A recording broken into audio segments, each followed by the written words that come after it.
Hey,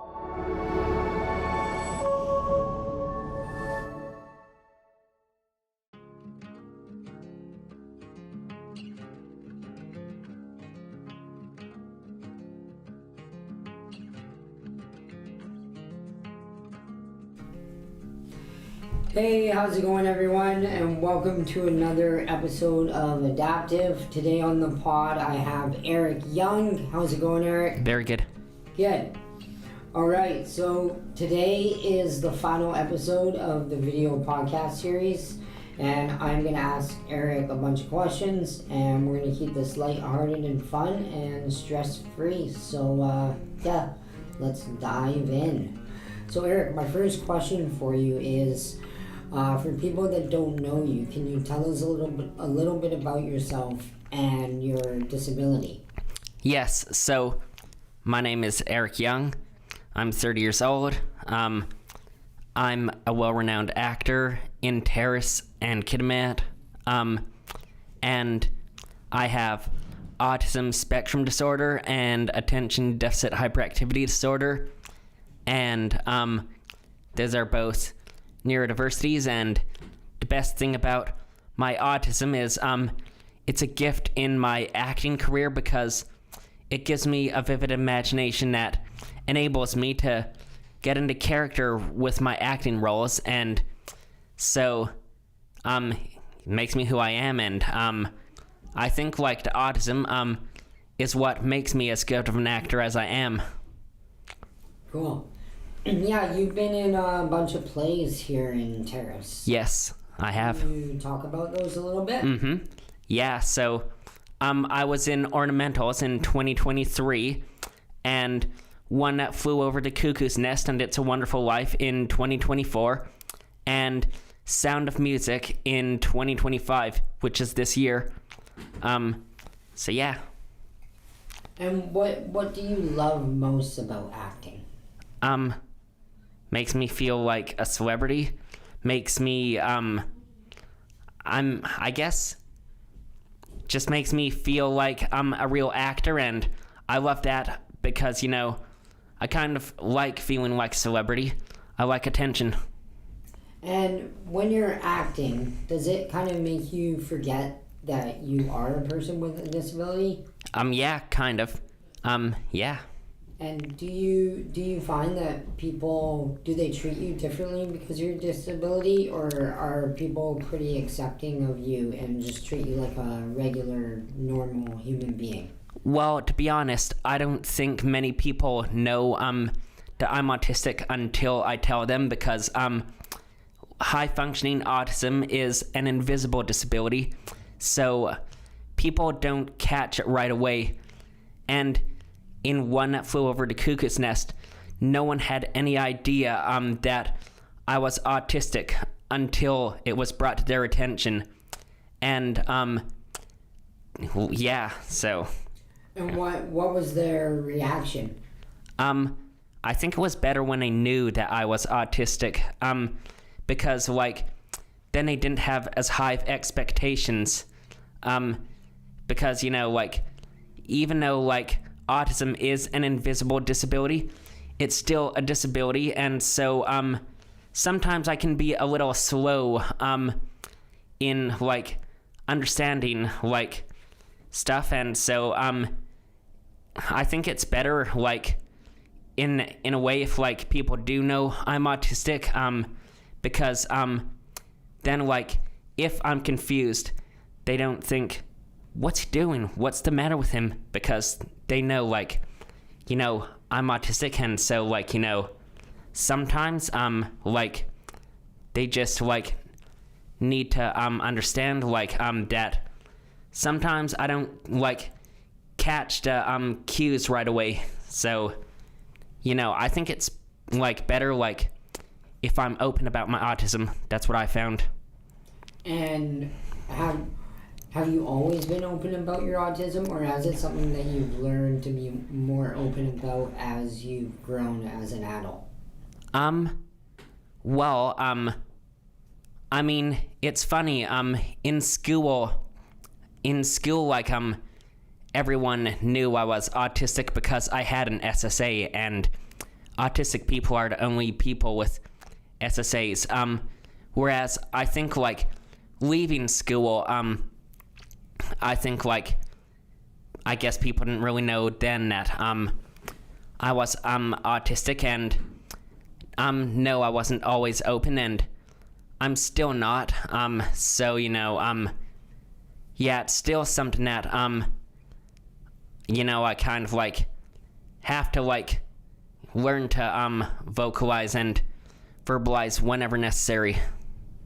Yeah, I can understand that, Eric. I have a disability, and it's invisible as well. And right. I've learned to be more open about it because people are more understanding and accepting of me when I vocalize it. Yeah. Yeah. So, what would you say in just everyday life and acting? You did speak a little bit about them. What are the strengths and weaknesses of a person with high-functioning autism? I think, like, I think the, strengths with people with autism, would typically be, like, they're good with, like, getting into character if they're actors. They're more creative. They're deeper thinkers. And, so they, figure stuff out because they take the time to figure stuff out in their head, and I think those are strengths. As far as, like, weaknesses go, I think, like, it can be, like, sometimes, like, they're slower to understand certain things.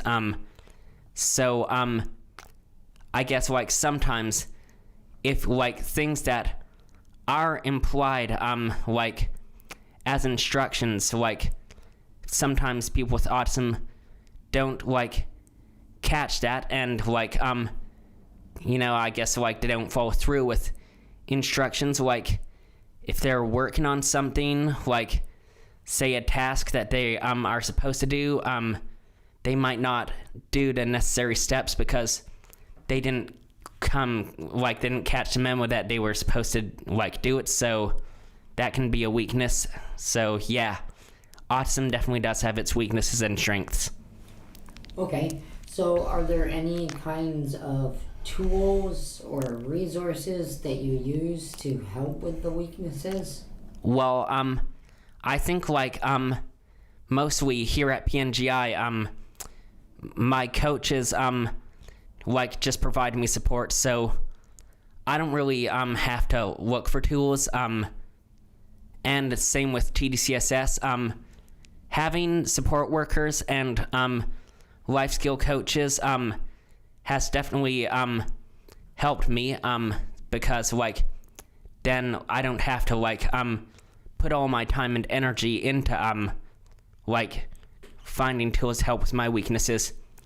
But I guess, like, if I ever did need to, I guess I could always Google ways to cope with autism. The internet is definitely a good tool, especially now that AI is here.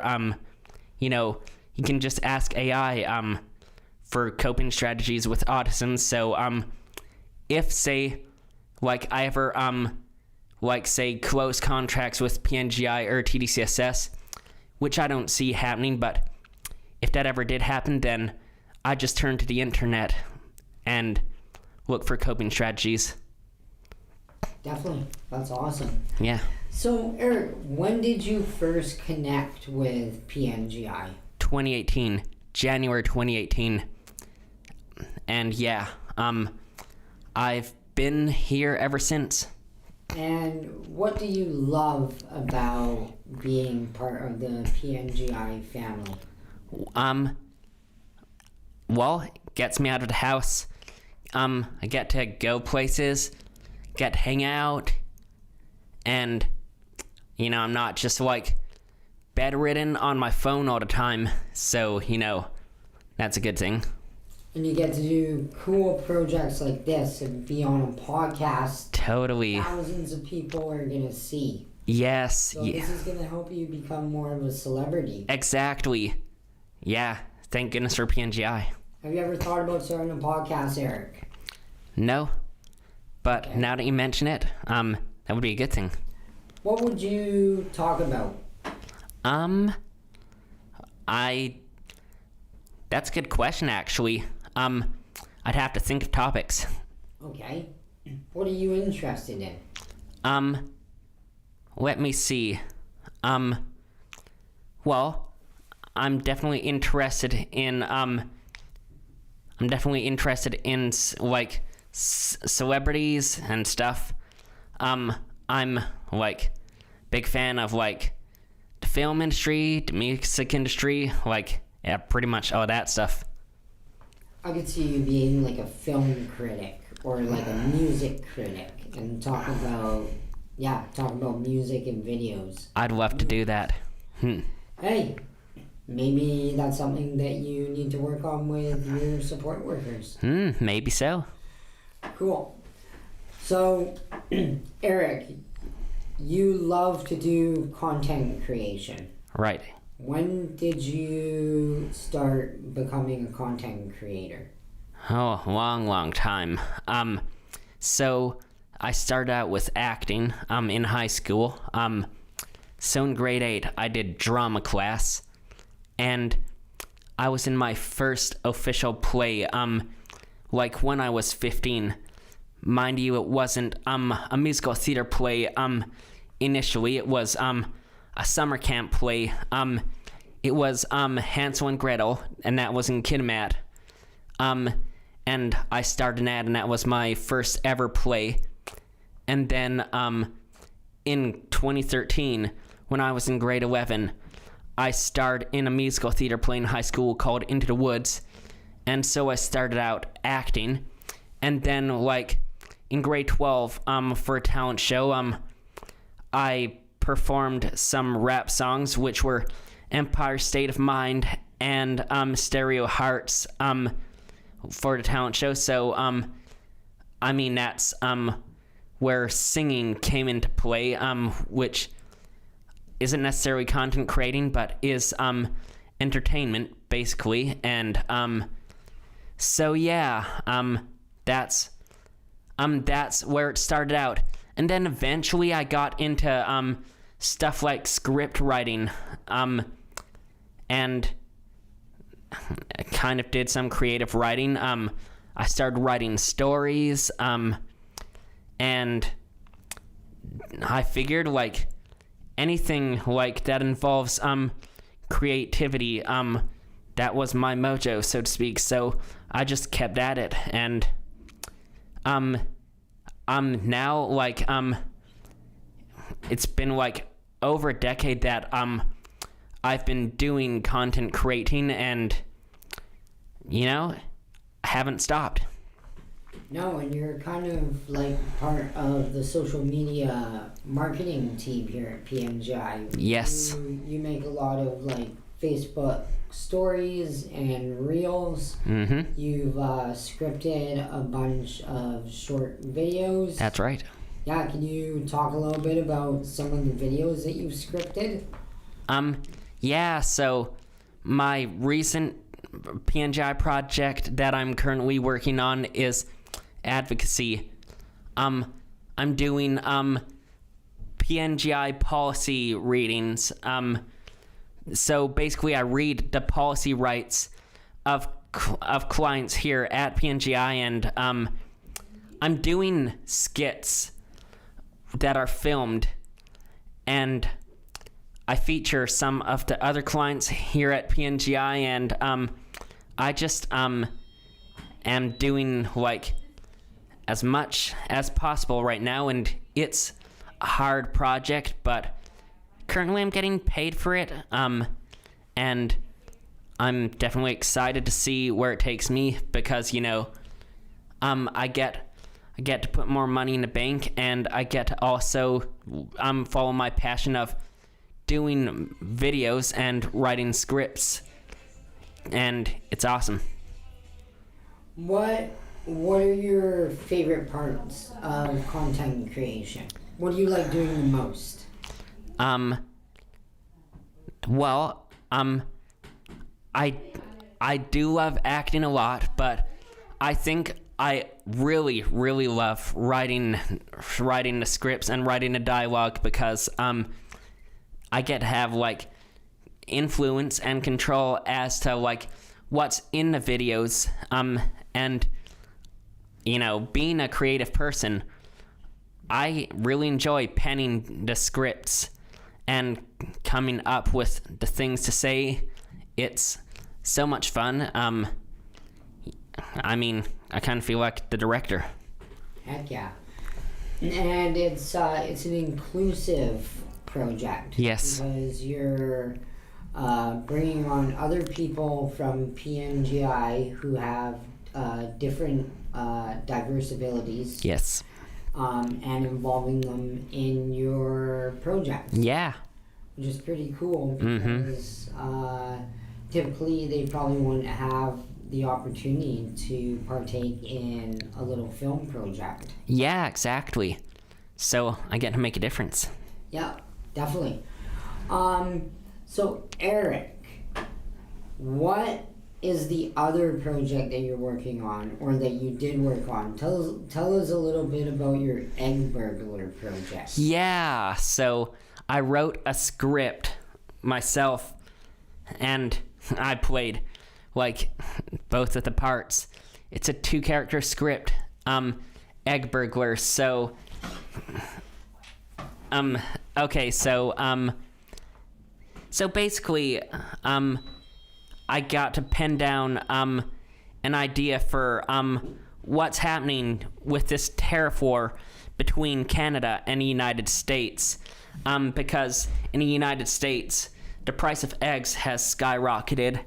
Like, so yeah, I'm imagining what it must be like, and it's a comedic script where this person finds out how expensive eggs are, and he shoplifts from the store, and he's the egg burglar, and yeah, so it's kind of this whole rivalry between the storekeeper and the shoplifter slash the egg burglar. And it's a 2-part one. So there's part 1 and part 2 of it, and I don't want to like give away the entire plot for those who don't want to see it, but I mean who do want to see it but haven't. But it's pretty funny. Like, basically the storekeeper shuts down his store and starts an illegal business selling eggs for cheap prices, and so yeah, it was definitely fun to create, and I would recommend people look for it. You know? Yeah, people can they'll be able to find it on YouTube eventually. Yes, I will be uploading it to YouTube, or yeah, something like that. I'm gonna find a way to like release it to the public. Everyone at PNGI has watched and they loved it and found it hilarious, and yeah, as soon as I put it on my YouTube channel, I'm gonna like have to promote it or like premiere it or something so that other people can see, because yeah, it's definitely worth watching, and I definitely like to promote my video. Yeah, you can have like a airing here at PNGI. Yeah. And invite everyone. Yeah. Hey? Yeah. That would be pretty cool. Yeah, totally. Okay, so Eric, moving on. Who are some actors, artists that you look up to, inspire you? And are there any people, celebrities with disabilities that you look up to? Yeah, I actually do have a pretty long list of people who I definitely look up to. I'd say like my favorite song artist would be Eminem. He's definitely real talented. I'm a huge fan of rap music, and Eminem being like the most well-renowned rapper in today's hip-hop industry, he's definitely awesome. as far as celebrities in the acting industry go, I like John Lithgow a lot. He's real good. I like Amanda Bynes, and it's a shame that she quit acting. And let's see, one song artist who is now an actor that I really like is Ariana Grande. She did a good job in Wicked, as did her co-star Cynthia Erivo. Both really talented actresses. I loved the movie Wicked. As for celebrities with disabilities, I know Robin Williams had high-functioning Asperger syndrome, and look at how talented he was right to his day that he died. He was an amazing actor for sure. He inspired millions, I think, if not billions. Elon Musk has high-functioning Asperger syndrome, and look at how powerful he is. He created spaceships. He created SpaceX. He's pretty amazing. Justin Timberlake has attention deficit hyperactivity disorder. Look at all the music he's done. He's quite amazing. It goes to show that, like, being neurodiverse does not stop you from having talent. It may actually make your talent stronger. I mean, probably not. I don't think it makes a difference. I think, like, neurotypical people and neurodiverse people are equal, to be honest. Yeah. I like that. So, in saying that, is there anything that you would like people to know about yourself, a person who is neurodiverse? Yeah. So, like, a lot of people, kind of think, like, that, like, I'm emotionally and mentally fragile because of my autism, and, they worry about me, and they definitely don't have to. I'm a lot tougher than I look, and, yeah. So, I think, like, a misconception is that, like, people with disabilities, are more sensitive, and I'm definitely not. So, I would like to set the record straight on that. Nice. Yeah. You're a strong dude. Yeah. You're capable of doing a lot of things. Yeah. Okay, Eric.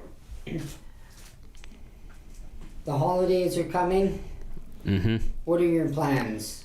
Well, actually, my family's coming over to my house, on the 25th, which is coming up, for supper.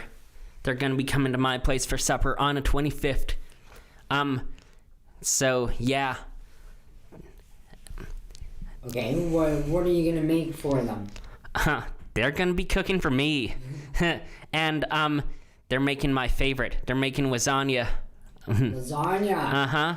Nice. Yeah, and they're also making, a tiramisu for dessert with a limoncello sauce, I believe, they said. Limoncello sauce? Yeah. That sounds fancy. It is pretty fancy. Is it your favorite dessert? Yeah, I love to taste. I love the tanginess. Tanginess, nice. Yeah. All right. Eric, let's keep going. Of course. What else would you like to talk about? What do you want to talk about, Mick? I don't mind.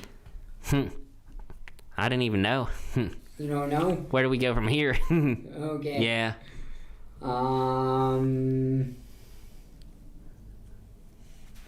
Okay, here's one for you.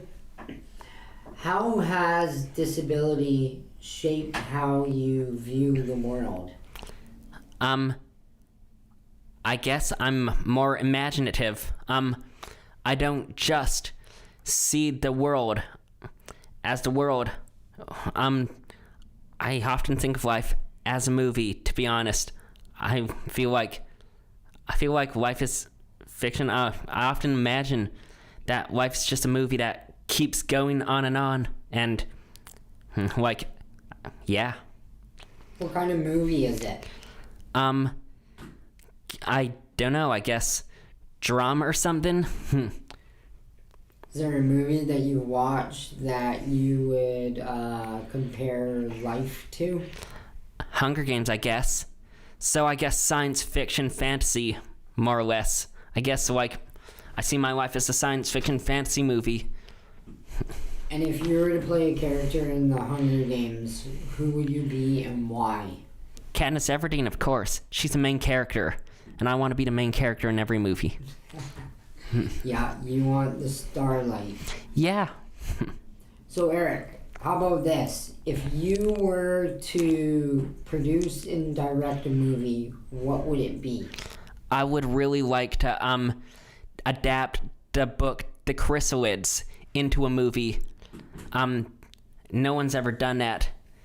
And I mean, like, I'm not a director, so it may never happen, but I mean, if I ever did one day become a director, I would like buy that book to Chrysalids that I read in high school, and I'd try to get together a cast and crew and maybe adapt that into a movie that could be playing in theaters.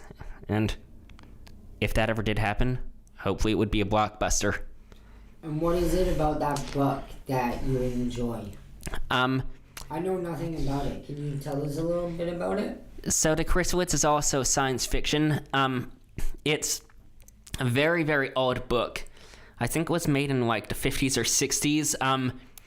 It depicts a world where World War III has happened and where there were nuclear bombs that have destroyed the planet, and history books were destroyed, and so people don't know basic information like that the earth is round, and they're missing a lot of information because history was lost in World War III, and because of all the nuclear bombs, babies who were born, they all have these malformations mentally and physically, and the world has become very Puritan, and like Christian extremism has become the norm, and so the main character's father is like an evil man who wants to destroy anyone with malformations, so any genetic mutations. And same with animals, like animals who have malformations from the nuclear bombs. He wants to destroy all of them, and the main character has this malformation, but it's not physical. It's a mental thing where he has a superpower where he can communicate telepathically with other kids and adults who have the same malformation, and he does not want anyone to know about it, because if they were to find out, he would be in big trouble. And I can't remember the main character's name, but anyway, he meets this girl named Sophie, who has 6 toes and 6 fingers on each hand, and she's doing everything she can to hide it. And yeah, so I'm not gonna give away the entire plot for those who haven't read it, but it's quite the book, and it would be really cool to adapt that into a movie, and it's a wonder no one's done that yet. And it sounds like it's a book about people with disabilities. Yes, it is. Right? Yes, that's right. Trying to make those disabilities, well, they're hiding them, but, you know, they're probably trying to make them more acceptable as well. Yeah, that's right. Yeah. Huh, that sounds like a pretty cool book. Yeah, definitely. Start working on your script. Okay. Present it to some big Hollywood producer. Okay, yeah. We'll look into it. Right on. So, Eric, we're coming to the end of the podcast. Right. Is there anything else you would like the viewers to know about you or to know about people with neurodiverse abilities? I would say don't underestimate me or others with neurodiversities because we are talented, and don't take your talent for granted because there's a lot we have to offer. And also, would you see your autism as a superpower? You could say that, definitely. Yeah, I mean, the autism definitely has a lot to it. I mentioned like it helps me get into character as an actor, but also I find like I can like do math in my head real fast, and they say like that's another thing about autism is like sometimes people with autism have like higher IQs and are able to do stuff faster in their head, and I can do math in my head pretty easily. I can figure out what's grammatically correct easily without already knowing. So yeah, I would say autism is definitely a superpower because, in my case at least, it's like made me like more quick in my head, more intelligent, more able to figure stuff out, like, you know, when it comes to math, when it comes to English, when it comes to grammar. So that's definitely a superpower if you ask me. Heck yeah. I love it. That's a good way to end this podcast. Yeah, right? All right. Well, for everyone who's been watching, I appreciate it. And yeah, you'll find this podcast series on TELUS's YouTube channel, and their what is it? Oh, I'm going blank. Yeah. TELUS. Anyways, yeah, you'll find it on their YouTube channel and their TV network. So yeah, in closing, slow, steady, strong. You got this, my friends. All right. Right on, Eric. Later, guys. Bye.